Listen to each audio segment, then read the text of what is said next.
Hello everyone and welcome back to Crawlers Gaming. Today we are going to take a look at Black Future 88. This synth-punk roguelike 2D action shooter promises action, destruction, and endless amounts of fun in a procedurally generated tower where you're always rushing towards your next kill before your heart explodes. Whether it can deliver on its promises is the question we will try to answer today. Black Future 88 is available on Steam for PC and on the Nintendo Switch for €19.99 for your regional equivalent. Black Future 88 immediately caught my eye when I saw it in the Steam shop.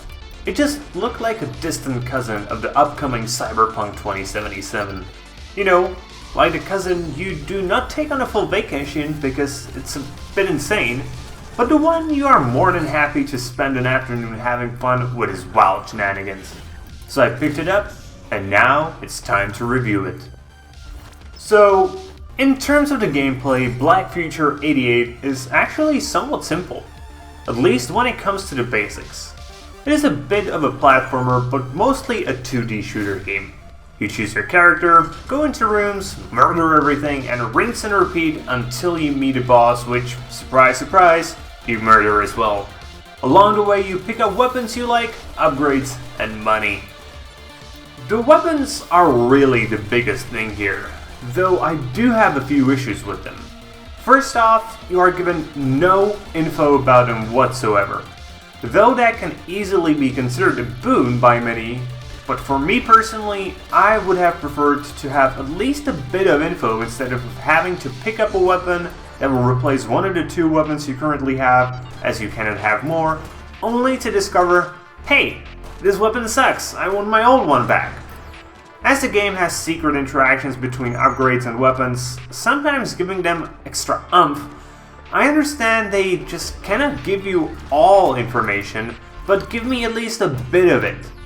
One more gripe I have with the weapons is that a lot of them feel really similar, and that combined with so little information on them makes it really hard to find what weapons you enjoy using. On the other hand, they do feel quite satisfactory, and there is a good number of weapons available, so feel free to explore your options. Plus, if you want, you can just always come back for the weapons you like better, though that does take time.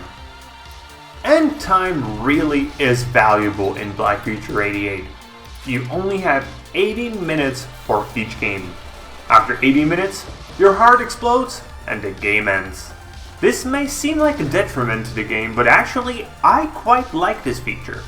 80 minutes plus the time for starting game, selecting your character, etc, let's say 20-25 minutes in total, is just a perfect quick gaming session. There are times when you just want to sit in your chair and play for hours, sure. But there are also times when you maybe have half an hour before you have to go do something different, and a quick game of Black Future 88 is a good fit for that position. In terms of actually playing the game, you go around and shoot stuff, while you also try to avoid anything that is being shot at you. To do that, you have a little dash available, and as it is the standard nowadays, you are invincible while dodging. And all of that combined, as many as you know, is a lot of fun. And certainly it is a lot of fun in the case of Black Future 88. The game is quick and exciting and just gives you everything you would want from a 2D shooter.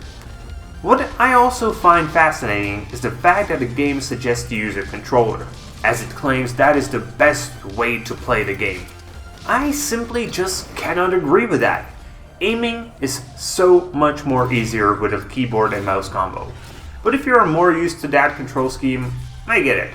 But I'm going to stand behind my statement. Keyboard and mouse is much better. All in all together, the game is very fun. It does have a few flaws, like the lack of information on weapons and their repetitiveness, but that doesn't stop the game from being enjoyable. Let us now move on to the story. But we will not stay on the story for long, as the game is pretty short on the story as well. It's just something about a tower that keeps constantly changing and you must reach the top to defeat the final boss. Yeah, that's literally it. So if you're expecting an expanding, multi-layered story, then Black Future 88 will not be the game for you. Now, on to the graphics. and here all I have is praise. The game looks truly amazing and the graphics totally fit the intended synth-punk or cyberpunk style. A lot of colors, yet the world seems dark and grim in total. Visual effects are not that flashy, but bring a lot of action to the screen. Though one thing should be mentioned. The game has a warning for epileptics as it has a lot of flashing lights that could potentially induce an epileptic seizure. And if I ever played a game that could potentially induce a seizure, this is the one.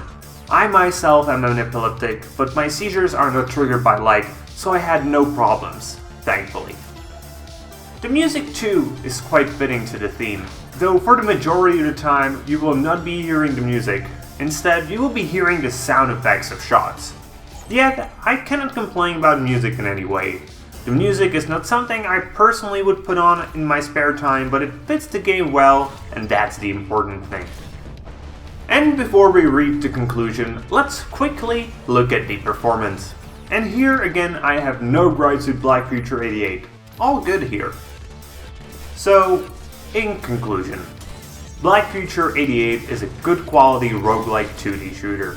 It's a game that I can recommend with a clear conscience. The action is quick and fun, and honestly, I love the small packs of action that are bundled into each and every room and the 20 minutes you will usually play this game for in one sitting. Only one thing, $20 isn't the cheapest. For those of you who may be a bit shorter on money, wait for a sale. This isn't the kind of game you need to play immediately, but it is the game that you should play eventually. So, that's it for today, guys. Hope you liked the review, and if you did, please consider giving me a thumbs up and subscribing to the channel. And comment if you have anything you would like to add. See you guys later with more gaming content.